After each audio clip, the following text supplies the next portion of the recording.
இந்த அனிமே பத்தி சொன்னா இது ஒரு ஓவர் பவரான அனிமே, அதாவது வீக் டு ஸ்ட்ராங் ஆகிற ஒரு அனிமே தான். நீங்க எதிர்பார்க்குற எல்லா விஷயமும் இதுல இருக்கும். ஆக்ஷன், காமெடி, த்ரில்லர், சஸ்பென்ஸ்னு எல்லாமே இருக்கும். சிம்பிளான ஒன் லைன்ல இதோட கதையை பத்தி சொன்னா, ஒரு கியூப் வந்து நம்ம ஹீரோக்கு கிடைக்குது. அந்த கியூப்னால எப்படி நம்ம ஹீரோ ஓவர் பவரா மாறுறான். கதை ஒண்டி அதை நோக்கி தான் போகும். வெறுமா 4 நிமிஷம் அப்படியே பாருங்க.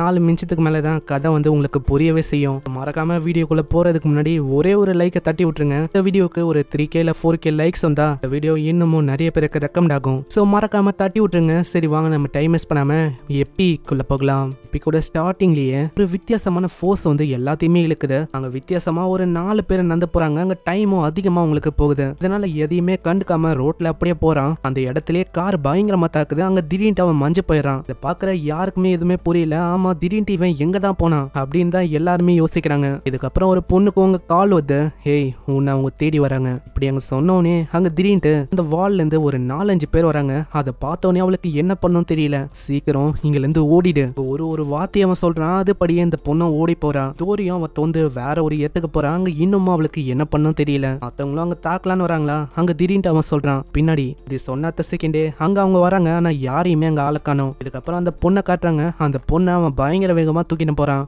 அந்த மர்மமான அந்த பர்சனும் வேற ஒரு இடத்துக்கு போறான். அங்க எவ்வளவோ அவங்க ஷூட் பண்றாங்க. ஆனா எந்த விதமான புல்லட்டும் அவங்க மேல படவே இல்லை. ஒரு பேரியரை கிரியேட் பண்ணிட்டு அங்க அவன் பயங்கர வேகமா சண்டை போடுறான். அவன் மேல வித்தியாசமான ஃபோர்ஸ் எனர்ஜிலாம் அப்படியே பரவுது. அங்க இதே வேகத்தோட அவங்க சண்டை போடுறாங்களா. ஒரு கட்டத்துல அவன் சொல்றான், நீ பண்றது எதுவும் சரியே இல்ல. அப்படியா? ஆனா என்கிட்டயும் வேற வழி இல்லைன்னு நினைக்கிறேன். சும்மா கையை தான் ஆட்டுறான். அதுக்கே அந்த இடமே அழிய ஆரம்பிக்குது. பில்டிங் அவன் தூக்கி போட்டிருப்பான். அதுவும் சடனா ஒரு கியூபா மாதிரி இருக்கும். இது வந்து ஈஸியான விஷயம் இல்ல, ஒரு சைக்கிளை கிரியேட் பண்றது. திடீர்னு அவன் வேற ஒரு இடத்துல இருக்கான். அங்க வந்து அவன் கத்த ஆரம்பிக்கிறான், மரியாதையா நிறுத்து. ஹேய் உன்னால இங்க என்ன பண்ண முடியும்? உன்னால பெருசா இங்க எதுவுமே பண்ண முடியாது. அங்க திடீர்னு அவன் மறைஞ்சு போறான். அங்க மறைறதுக்கு முன்னாடி இந்த வாட்டி இப்படி நடக்காதுன்னு நினைக்கிறேன். இந்த வாட்டி ஒரு டிஃப்ரெண்டான எண்டிங் இது கண்டிப்பா உருவாகும்னு நினைக்கிறேன். அதுக்கப்புறம் விஷயம் எல்லாமே பழையபடி மாறி இருக்கு. அங்க அந்த பொண்ணு பத்துன்னு இருப்பாளா. இன்னொரு பையனை வந்து கேக்குறான், நீ வந்து எனக்கு ப்ராப்ளம சால்வ் பண்றதுக்கு ஹெல்ப் பண்றியா? இங்க நல்லா ஊத்து பார்த்தா அவன் கையில இருந்த அந்த வாட்ச் அது வந்து இங்கதான் இருக்கு. இதுக்கப்புறம் ஒரு பாட்டியோட சீனை காட்டுறாங்க. அந்த பாட்டியில 4-5 பொண்ணுங்க, 4-5 பசங்க. அதுல நம்ம ஹீரோ இருக்கான். அவனோட பேரு வாங்கு. ஒரு கேமும் நடக்குது. அதுல நம்ம ஹீரோயின் யா அவ வந்து தோத்து போயிடறா. யா இப்ப வந்து நீ தோத்து போயிட்ட. அதுக்கான பனிஷ்மெண்ட் என்னன்னு தெரியுமா? நீ வந்து உனக்கு யார பிடிக்குமோ அதை வந்து நீ சொல்லணும். என்னது, நான் வந்து சொல்லணுமா என்ன? கேட்டோடனே நம்ம ஹீரோலாம் அங்க ரொம்ப ஒரு மாதிரி எக்ஸைட் ஆகுறான். என்னடா வாங்கு ரொம்ப எக்ஸைட்டடா ஃபீல் பண்ற போல. என்ன யோசிக்கிற? நம்ம யாக்கு வந்து உன்னை ரொம்ப பிடிக்கும்னு யோசிக்கிறியா? இல்ல என்ன மாதிரி ஒருத்தனை எப்படி யாக்கு பிடிக்கும்? அதெல்லாம் ஒன்னும் இல்ல. ஆமா நீ சொல்றது கரெக்ட் தான்டா. யாருக்கு உன்னை பிடிக்கும்? பார்க்கலாம் என்ன மாதிரி ரொம்ப அழகா இருக்க ஒரு பையனை தான் ரொம்ப பிடிக்கும்னு நினைக்கிறேன். இல்ல அப்படிலாம் ஒன்னும் இல்ல அப்படின்னு மத்தவங்க எல்லாம் கத்துறாங்க. அதுக்கப்புறம் அங்க மத்த பொண்ணுங்களும் கேக்குறாங்க, பிரின்சஸ் யா இதை வந்து என் கிட்ட சொல்லலாம். எதுவா இருந்தாலும் காது கிட்ட வந்து சொல்லுங்க. நான் வந்து சொல்லியே ஆகணுமா என்ன?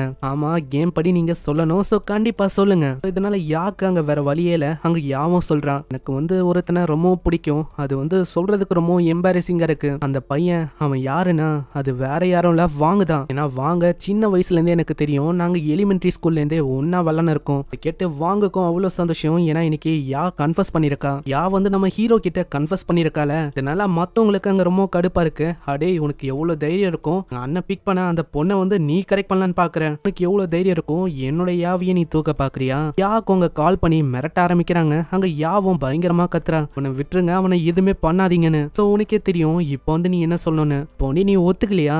இல்லன்னு வச்சுக்க அவ்வளவுதான் உன்னோட நிலைமை என்ன ஆகும்னு. அவன் அவளைக்கும் கண்டுக்காம உன்ன மாதிரி ஒருத்தனுக்குலாம் யா கிடைக்க மாட்டா அப்படின்னு சொல்லி பயங்கரமா அடிச்சுட்டு அப்படியே குதிச்சிடறான். ஐயா மத்தவங்க எல்லாருமே ரொம்ப பயந்து போயிடறாங்க. அட என்னடா இவன் திடீர்னு குதிக்கிறான்னு. வாங்க இந்த மாதிரி டைம்ல நீ விளையாடக்கூடாது, சீக்கிரமா மேல வா. வாங்க அப்படியே தண்ணிக்குள்ள போறான். தண்ணிக்குள்ள போகும்போதே சொல்றான், என்னோட வாழ்க்கையில ஒரே ஒரு லவ் வந்தது, அதை கூட என்னால ப்ரொடெக்ட் பண்ண முடியல. என்னோட வாழ்க்கையே ஒரு மாதிரி மீனிங்லெஸ்ஸா இருக்கு.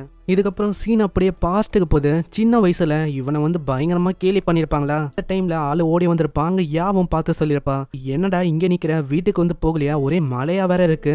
கைய பாரு, உன்னோட கையிலயும் அடிபட்டு இருக்கு. நல்லா பேண்டேஜ ஒட்டி விடுறா. அப்படியே சீனும் பிரசன்ட்க்கு வருது.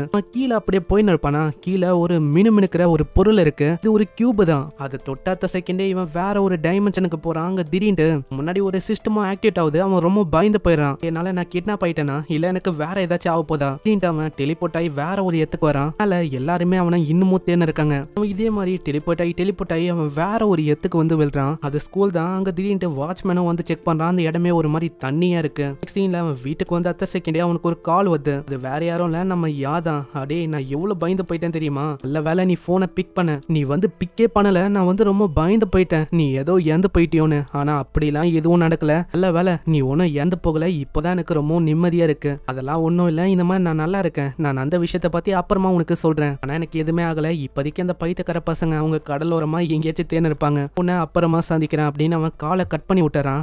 படுப்பானா அங்க சிஸ்டம் திரும்ப ஆக்டிவேட் ஆகுது. அவன் முன்னாடி அந்த வாய்ஸ் வந்து கேட்டுக்கினே இருக்கு. அம்மா நீ எங்க இருக்க? எங்கல இருந்து நீ பேசுற? வேற எங்கல இருந்து? உங்களுக்குள்ளதான் நான் இருக்கேன். உங்களுக்குள்ளதான் நான் பேசுறேன்னு. அவன் திரும்ப டெலிபோர்ட் ஆகுறான். அந்த டைமென்ஷனுக்குள்ளேயே அவன் வரான். இந்த இடம் என்னதுன்னு தெரியல. இது ரொம்ப வித்தியாசமான ஒரு இடமா இருக்கு. இந்த இடத்துல அந்த சிஸ்டமும் இவன் கிட்ட திரும்பவும் பேசுது. அந்த சிஸ்டமும் அதை பத்தி சொல்லுது. இப்ப இருக்கிறது ஒரு டைமென்ஷன் மாதிரி அந்த கியூபுக்குள்ள. நம்ம ஹீரோக்கு இன்னமும் புரியல. நீ வந்து எதுக்காக என்ன இங்க வர வச்ச? எதுக்காக என்ன காப்பாத்தின? எனக்கு ஒண்ணுமே புரியல. நீங்க தான் என்னோட மாஸ்டர். நான் உங்களை எதுக்கு காப்பாத்தினா உங்களோட ஆசைகளை நிறைவேற்றுறதுக்கு தான். சிம்பிளா சொன்னா உங்களை இந்த உலகத்தோட கிங்கா மாத்தணும். அதுக்காக தான் நான் இப்படி பண்ணனே.